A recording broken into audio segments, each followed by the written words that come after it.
Good morning, everybody. We're going to go ahead and get started. Hey, Ronnie. Morning. Morning. Hey, guys, if everybody would mute their button on their screen before we get started, just so it doesn't pick up everybody's kind of background noises as we're going. But feel free to unmute it at any time if you have questions or if you want to talk about anything. I just don't want everybody to be distracted the whole time through any kind of background noises or TVs or kids running in or anything else. But we appreciate you all being here. Thanks for joining us this morning. We have a pretty loose agenda. We mostly just wanted to pull folks together who were interested in coming together and having a conversation about what's going on in our programs, what you guys are doing, how we can help you, and what we can learn from each other. And really, that's the hope of what we're going to do. I know you probably have some questions about things that are going on. Obviously, I'm guessing most of you have been tuning in at 5 o'clock for bourbon with Bashir at 5 or beers with Bashir or whatever it is that you're calling it in your neck of the woods. But we're tuned in every day at 5 to kind of see the updates on what's going on with the COVID-19 and our response as a state and kind of what the implications are from that for our school districts across Kentucky. And obviously there have been many impacts on educational services and continue to be. In fact, just this morning, Commissioner Brown at the Kentucky Department of Education issued a blanket waiver to every school district across the state for an additional 30 NTI days, which should be enough NTI days to get us all the way through May 1st is his plan. Right now, he's hoping to move to May 1st, although the order so far has been only till April 16th. I think he's planning to ask all superintendents to plan to keep going or to have a plan for NTI all the way through that May 1st date. So we'll see kind of how that plays out. But again, as things just continue to develop, things are changing pretty quickly. From the morning to the afternoon, things can be a little bit different. But we're excited to hear from programs across the state about what you're doing and how you guys are working in your programs and what's going on with that. I think Anthony Young just chimed in and said, I think the deadline right now is April 20th, officially from the governor's office, but the Commissioner of Education is asking everyone to prepare till May 1st. So we'll see how that's going. I do want to give you a couple of updates from our office. We've been trying to send out emails 3 times a week that include some updates about COVID-19 and its impacts on school districts. But we've also, Angie Austin and Peggy Shearer have done a great job of collecting resources. And so we've been working on sharing those resources with you through those emails, things that you can do online, things that can enhance the instruction that you're offering. We just want to make sure that you have as many tools in your toolbox as possible as we move through this, and that we're all dealing with really uncharted territory here. We don't know really what we're doing. I think we're all in this trying to build the plane as we're flying. So we want to give you as many resources as we can. And they've done a really good job of pulling that information together for us. So we're really excited about that. A couple of other things. Our staff are all working from home now. We all are working remotely, but we're all available at any time by email or phone. We have those phone calls forwarded to our cell phones or through our email so that we can make sure that we get any of those. Email probably is the best way to contact any of us if you have questions or if you need any additional support or resources. But we have been talking a lot about what this new normal for the rest of the school year, what that looks like for us and how we're going to be able to respond to that. And so we do have a couple of pretty immediate implications for us.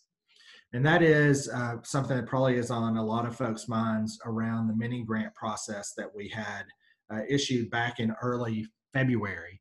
And we intentionally put a late response time of April 1st on those mini grants. We did that purposely because we were not aware at that time, I don't think any of us were, that there might be a potential budget reduction in the current fiscal year. I think we all thought at that point everything was looking pretty good. And if you guys followed the governor's budget address in January, you saw that there were, in that projection at least, record spending for educational services going into the next budget planning cycle. There was additional streams of revenue that we were looking at. it was a pretty rosy picture. And even when that budget bill got to the House and the Senate, um, I think they also were looking at it as a pretty rosy budget situation. And the House budget, in fact, um, did a lot of the same work that the governor had recommended and then went even further in some areas. So we were very excited about that. And then, of course, all of that changed with the economic impacts that COVID-19 is having across the Commonwealth. So we have not been notified of any budget reductions that are taking place in the current year, but I think all of us who are kind of aware of the situation that's going on and are thinking about what impact this might have, I think we're all anticipating that there could be a budget reduction in the current fiscal year. We had today, we saw reports of record unemployment applications in the state, more than I think they probably had in years and years. And so we are temporarily putting on hold our mini grant application process, which is probably not a surprise to many of you. But we feel like we need to do that just in case there is a budget reduction at any time for the rest of the year, that we would not have to go back to school districts and ask school districts to then cut their budget and give money back to the state. So we don't want to give you something that we then have to go back and request back from districts.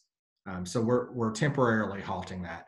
If we get closer to the end of the school year and it looks like things are going to be okay and that there's not going to be a budget reduction in the current fiscal year, then we will revisit that. But at the very least, at that point, what we would do is redistribute those funds back out in an increase in the per child rate if we don't have time to do the mini grant application.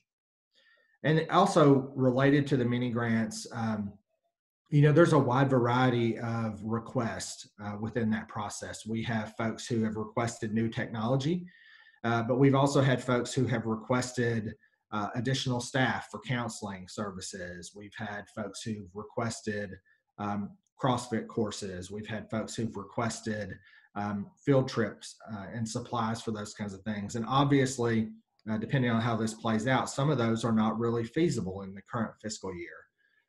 So we are also looking at that as part of our reasoning for delaying the mini grant process. And so I just wanted you all to be aware of that. And we'll be sending communication out to our folks really soon about that as well. The other thing that's going on right now and that you're getting ready to get is around the ADM. We have some updates around that. So we have our last ADM count was March 16th, which was last Monday. Many of our programs contacted us because that was the first day that you went on home instruction or homebound instruction, and there were questions about, well, what does that mean for us and how do we do our ADM count?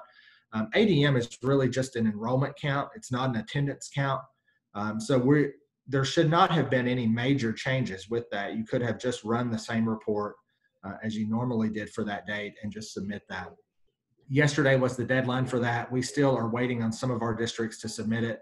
But once that process is complete, we will then be sending out to all of our districts the ADM appeal process, which gives our districts an opportunity to look at their averages for the year to determine if those are an accurate reflection of the number of students that you're serving. And if they're not, then you have an opportunity to provide us with documentation which may demonstrate that that number is maybe not fully representative of who you're sending or who you're serving. So that process will be happening very soon, within the next week or so. We have hopefully by the 30th, which is in next week, we'll have that out to folks. So you'll have 5 days after receipt of that letter to submit your appeal, and then we will respond appropriately back to that. So we want to make sure that you have that as well. So with those things in mind and kind of looking at the resources that we've been sharing out, I'm interested in hearing from some of you about what it is you're doing in your programs now, what questions you have, what concerns you have, and I'd love to open it up if anybody is interested in sharing that. You can just unmute yourself and talk to folks, or we can answer questions over in the chat column. If you want to just write questions, we'd be happy to respond to those as well. So if anybody has anything, I'll open the floor for that.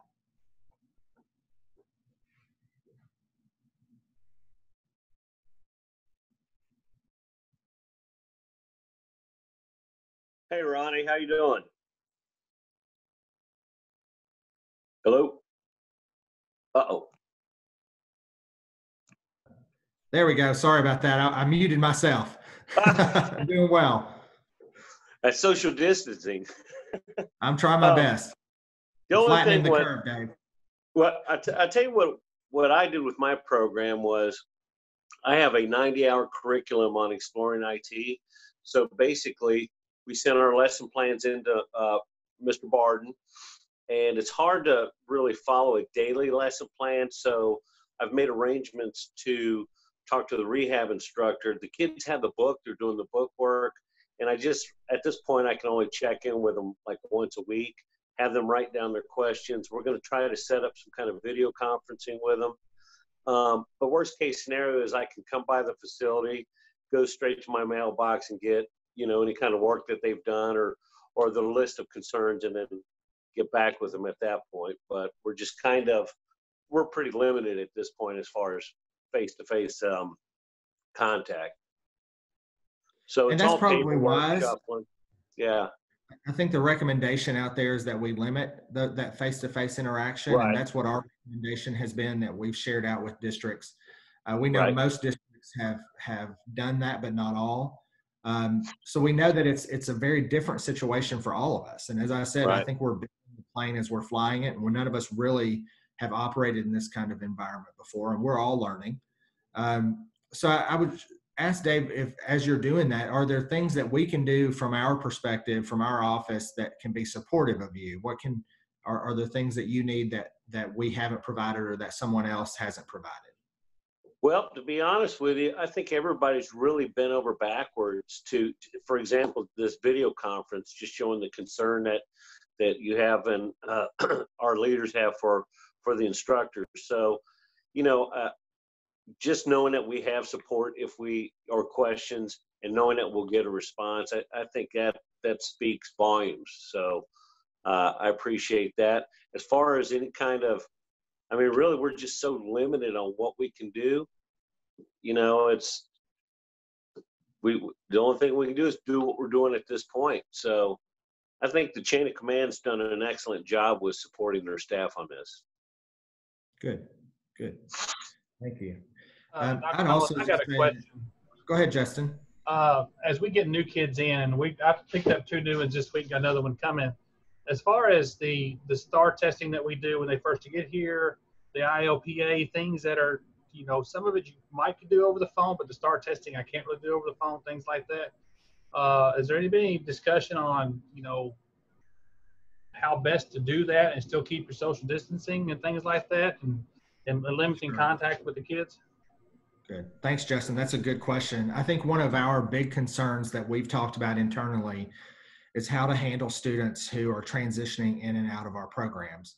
Our programs are very different than a traditional school district where students, where they don't have quite the volume of transition that we have in our programs. And so I don't think it's really been on the radar as big statewide as it really needs to be. I am a member of the KDE task force for the response on how to continue educational services and what that looks like. I'm on that task force with a large number of other folks, including all of the co-op folks, the K groups, all of that kind of stuff. And folks from the Department of Education. It's led by Interim Commissioner Kevin Brown, who's doing a fantastic job of really kind of navigating this process. But that's one of the issues that I brought up as well, and that we'll continue to talk about, is how we transition students during this time and what that looks like. So that is being put on the radar, but it's not been a top priority as of yet because there's been so many other issues we're learning about. With that being said, Justin, one of the things that we do have leeway in is that we have a 30-day window for developing those STAR reading and math. I mean, when we have in our regs and in our statute that we have 30 days to administer those pre-assessments. So while our recommendation has always been that we should do those as early as possible to find out where students are, and that's still, I mean, as early as possible is what we need to be doing, but we do have a 30-day window that if that's not possible, we can extend that out a little bit. which hopefully will get us over the hump of the curve of this process and a little bit back to normal.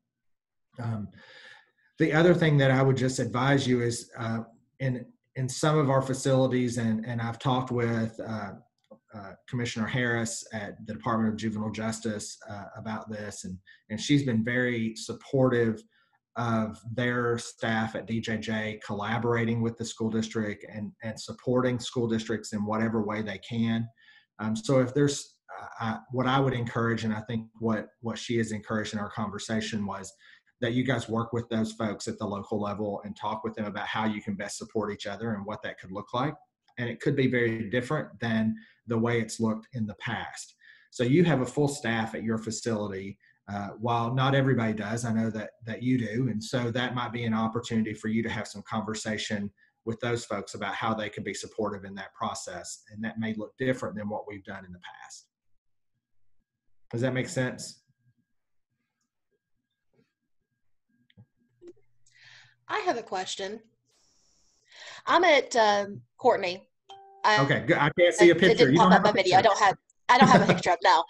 Okay. I'm at Louisville Day Treatment. And of course, as you know, with Louisville Day Treatment, the vast majority of my kids go home to parents or guardians at the end of the day when we're working normally. A lot of my students, when we were talking about this the week before we closed down, they said that they either did not have the internet or computers at home for whatever reason. I do know that our district superintendent, Dr. Polio, mentioned that he's going to get 25,000 Chromebooks out of the schools where they're idle right now and into students' homes. But I don't know how many of those are going to go to my students in particular, or the students in my situation in my school.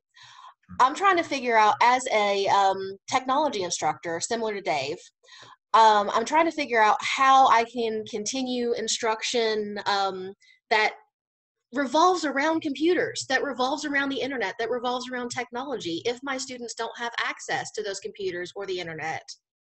And that's one of the big struggles that I've been having.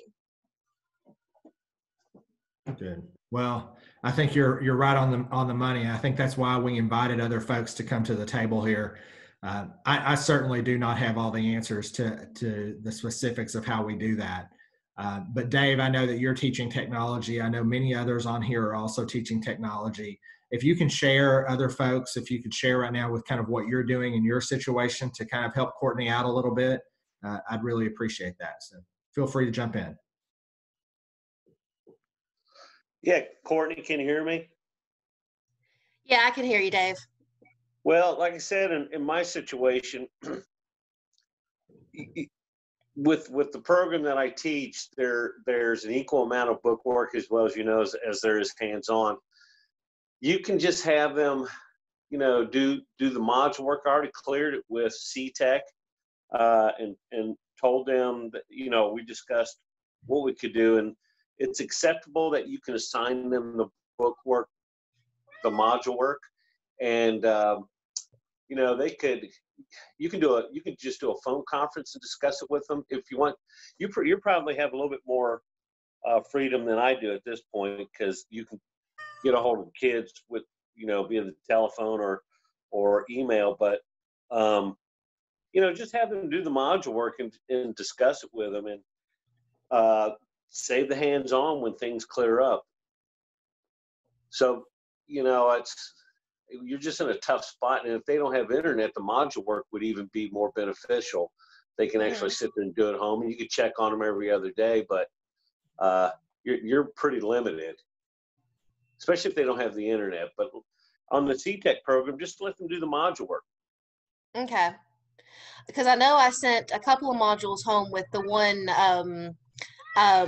copper student that I have right now, and you know how those modules are. I sent home, I think, 2 and 3. Right. So. Yeah. Just have them not rush through it, and you can, if you call them or email them, send them a couple test questions or things that's in those programs, and just to see if they're actually absorbing the material or if they're just trying to use it as busy work. Because a lot of them, like we were when we were kids, we look for all the answers and we're done. Mm-hmm. But they're probably getting pretty bored at this point, so they wouldn't mind a little schoolwork. But that's basically all you can do. And then, just tell them when things clear up, they can test out, or you can do the hands-on training in 2 days and get them certified. Yeah, that's true. So, Hey, Dave, yes. it's Valerie. Hey, I don't Valerie. know.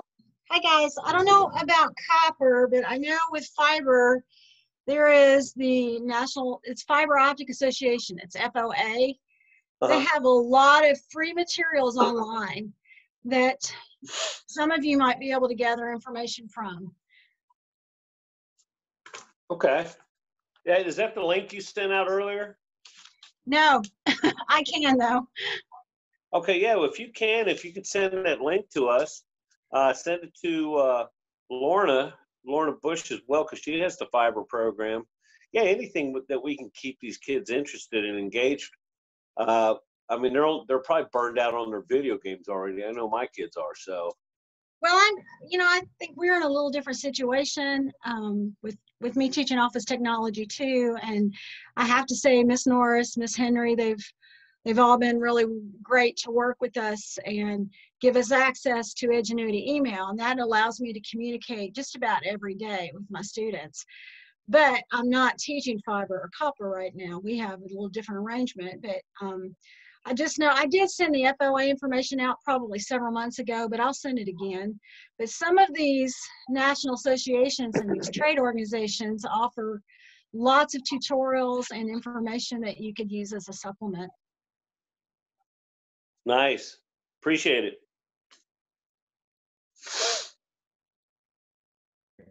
Courtney, I hope that helped a little bit in giving some direction. The other thing that we thought of is in your district, in particular in Jefferson, you guys have the eSchool program that's there. They also work on, they do eSchool stuff, but they also have with their Jefferson County curriculum, a pretty robust curriculum design with packets and other stuff that might be a good resource for you to be able to use in your district that other folks might not have as accessible to them. So I just encourage you to also check out what they have available and see if there's anything around your particular area that they could help with.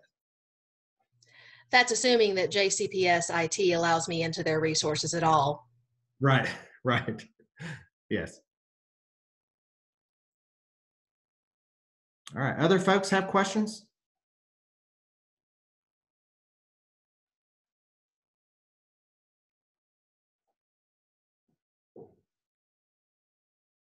Yeah, Ronnie, I just have a comment.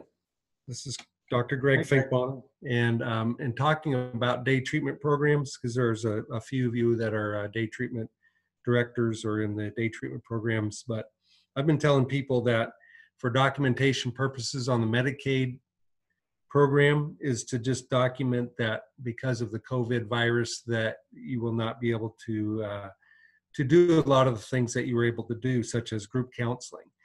Some people do individual calls for individual counseling per week. And if you can do that, that's fine. But if you're not able to, then just document in the forms why that.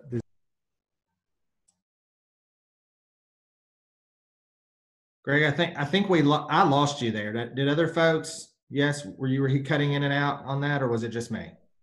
Yeah, he was cutting in and out quite a bit. Okay. Greg, if you could just share back with us. It was kind of lagging there. We missed a lot of the information you were trying to share.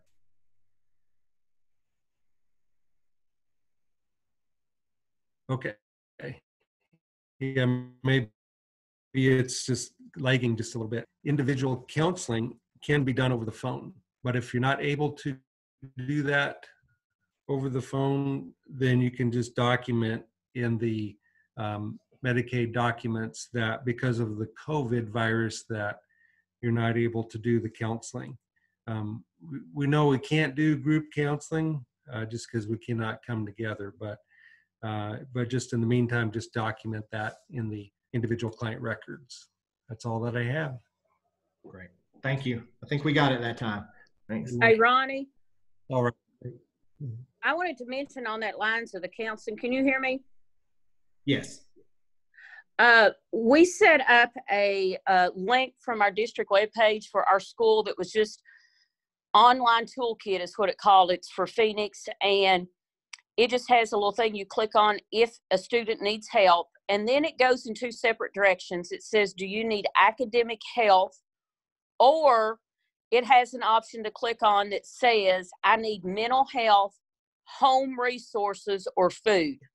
So if a kid is at home and they need any of those, they click on that, and then they can put a description of, my counselor is Jason, and I've not been able to see my outside mental health therapist, either suicidal, whatever mental health services they need or concerns. And that email goes directly to me and the two counselors in the building. If it's we delivered food to our kids at home because we were concerned at night they wouldn't have food to eat. So we put a link on our webpage that they can take and goes directly to me and my two counselors. Or if it's academic support, they click on the teacher and the email goes directly to them. My teachers are required every day to check their email every 15 minutes to see if they have questions from students or parents, or we're checking on the mental health status of our kids. That was one of our big concerns, is our kids being at home, who we know sometimes we serve as the parent for these kids, trying to keep them out of trouble and keep their lives in order, that it was going to be kind of chaotic when they're at home all the time. So we wanted them to definitely have a place to go for mental health services. Good. Thank you so much for that. That's fantastic. I appreciate all of that work. Christina Weeder over in the sidebar just wanted to make sure everyone knew that Damian Sweeney with KDE has been sending out information with school counselors about how to do some of that work from home and what that looks like. And also noted that some of that can be used for ILPA development as well. So we'll connect in our office with Damian Sweeney to make sure that that information is getting out, and that we can include some of those links in our resource guides as well that we've been sending to make sure that you're doing that. And also just another a note in the sidebar that if you're seeing comments from someone called administrator to everyone, that administrator is Sherry Klusky. So in case you're wondering who that is, when she says, Justin, I'll call you later, that's Sherry. All right, other folks, maybe some folks we haven't heard from yet, tell us a little bit about what you're doing in your program and how you're responding during this time. That would be wonderful. Yes, can you hear me?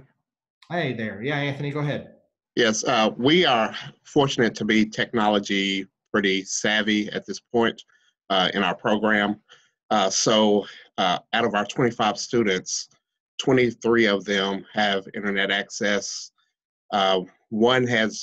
One of the ones who doesn't is running really, really slow. So we're making packets for him today to be dropped off to his foster parent. 13 out of our 25 students took their Chromebooks from school home. We have dedicated Chromebooks. Our district technology had already had a form that any student in the district can take home. So parents sign those forms. We have the Chromebook ID numbers in a Google file, so we know who has what Chromebook.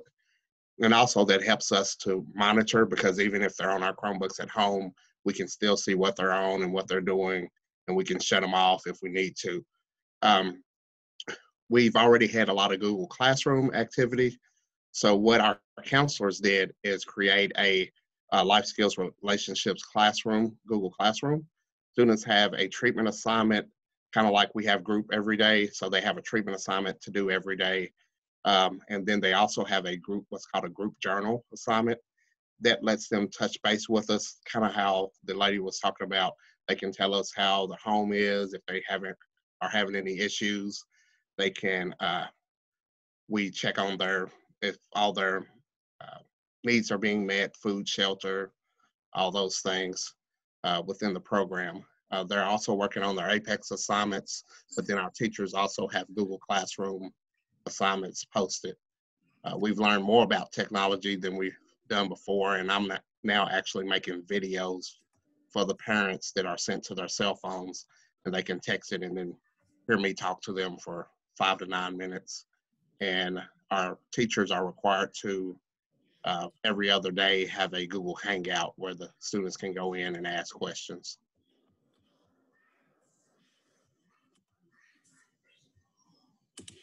There we go. Sorry about that. Thank you, Anthony. Also, want to let you guys know, those of you who are watching, Anthony has a Facebook page for his program down there.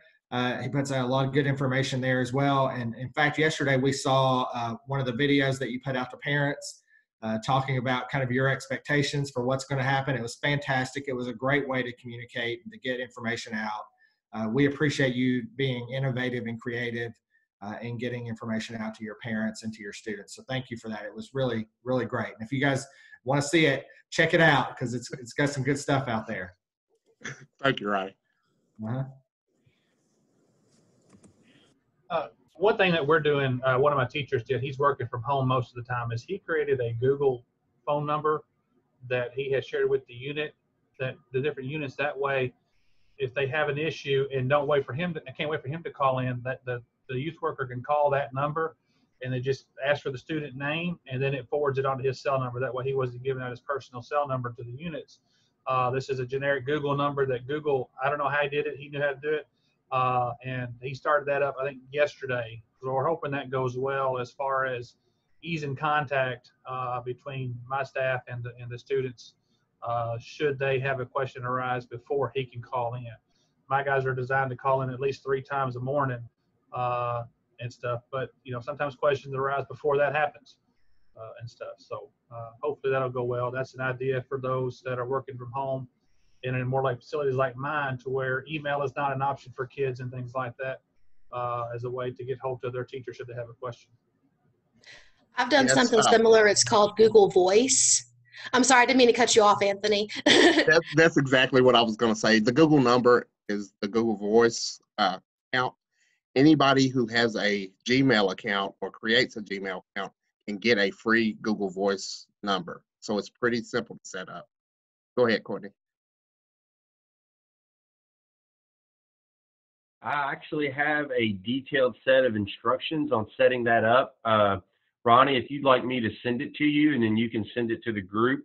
The only thing we found was it can't be a commercial Gmail account or they'll try to charge you for it. So it has to be your private Gmail account, but it's super easy. I actually got mine set up and tested it, and it works perfect. I'll send you those from one of our tech people, Ronnie, and then you can send it out to everybody. Great. Thank you. And I agree that that's a really good solution. I actually gave my Google Voice number to the parents of my kids on a letter that I sent out with my kids the day we dismissed. And I've had parents calling me on it, and it shows up on their caller ID as the Google Voice number as opposed to my personal cell. Great. Thank you. Other folks out there, tell us a little bit about what you're doing.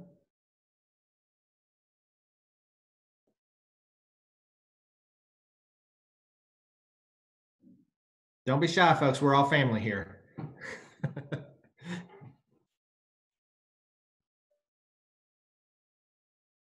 have a question. What are people doing about monitoring IEP goals, especially the behavior goals?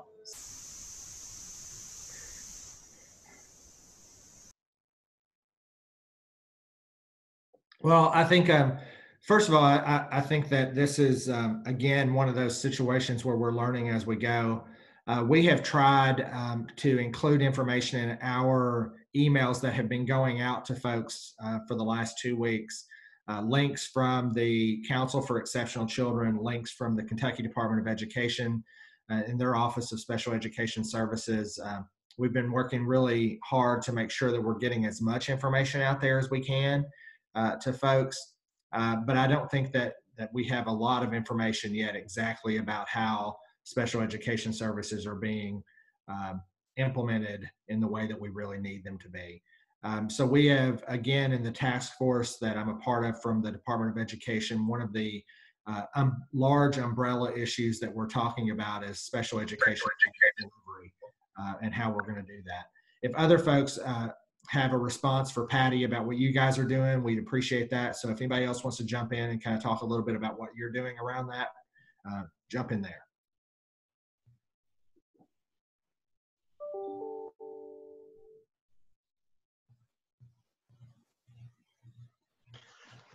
Well, we've gotten a lot of guidance from our special education director in the district.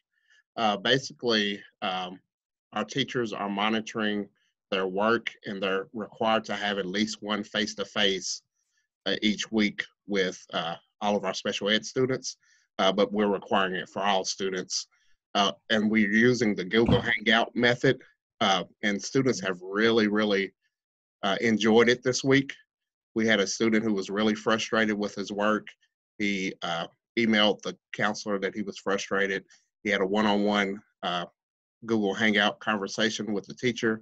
She walked him through some things and was able to do it that way. We are still documenting on our point sheet as far as their compliance with the amount of work that they're supposed to do each day, if they've had a face-to-face, kind of what's going on with the students. And we've also had our first virtual annual review for special ed. So we were able to have that with our special ed consultant, our SPED teacher, our regular ed teacher, myself, and another, the person who does the evaluation. And we talked to the parent and the student by phone. That worked pretty good. And we're able to document that it was a conference call and everything's been approved. And then when we come back to school, we'll have the signatures done.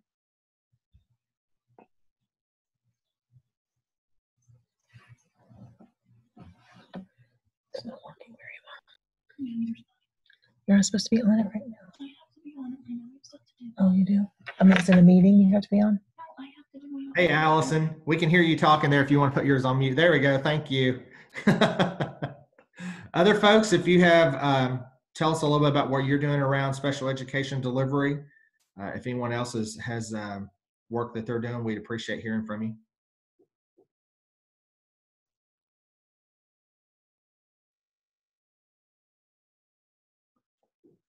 Also, while we're doing that, I want to let folks know that over in your chat section, in your chat bar over there, Anthony included a link to his information over there.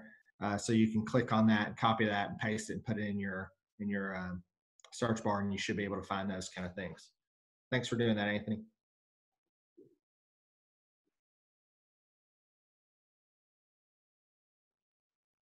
All right, other questions that folks have about any other topic that you're interested in, or any resources you need or additional support?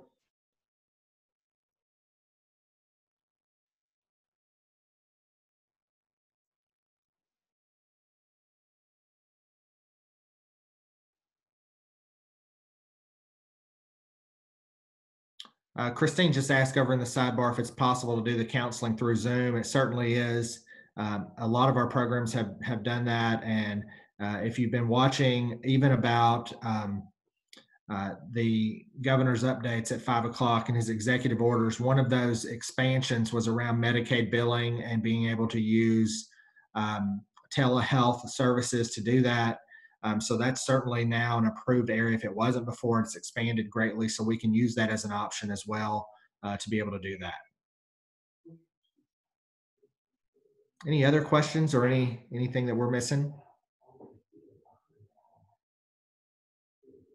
I just want to say before we go that I'm just really appreciative of all of you and the work that you're doing. I think that this population of students is oftentimes forgotten. It's not on the forefront of everybody's thought immediately. But I will say that something I've been really impressed with is Commissioner Brown at KDE.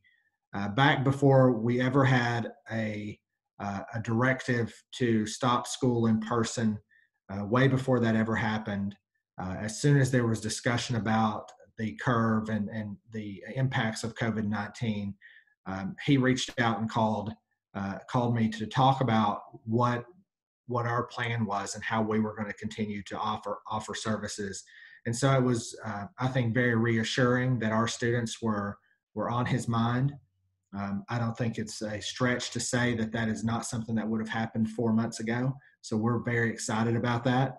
And I really appreciate his leadership and thinking about our kids and making sure that we're also thinking about them.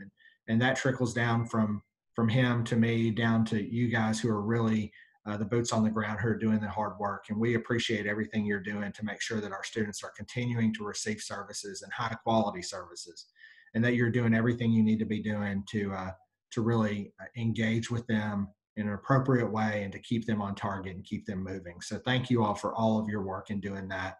I think David Gideon at the beginning jokingly said that this has been some easy money. You know, this is the easy part of the job, but it really has, I think, been a stretch for a lot of folks to figure out how to deliver high quality services in this situation. So I thank you guys for being creative and for your innovation and for doing everything that you can to help our students. So thank you all for that. I will let you know that I think we're going to do another one of these next week. You guys are welcome to come back and talk and ask questions. I just want to try to be as transparent as possible and to give you all opportunities to have conversations with each other and to ask questions and to get feedback from folks. And we've recorded this, so we're going to take down some of those questions that you've had that we didn't have all the answers to around special education services, for example, and that'll inform our conversations with state leaders and with other folks about how we are able to better respond, even better, moving forward. So we'll continue to do that. Thank you all so much. Anthony Young over there on the sidebar also included his content page over there for the Warren County Schools website, for his day treatments website that he includes information on. So you guys have that. I appreciate you guys. Thank you so much for being here. Just a reminder, we're always available by email, by phone. You can call us, contact us however you need. If there's something that's missing, if there's a gap out there, we want to be able to help you fill it. So please keep in contact with us, and we'll send out another information and invite about this, and we'll meet up here again next week. So we thank you guys, and we will talk to you soon. Thanks, everybody. Thank you, Ronnie. Thank Take care. you. Thanks, Ron.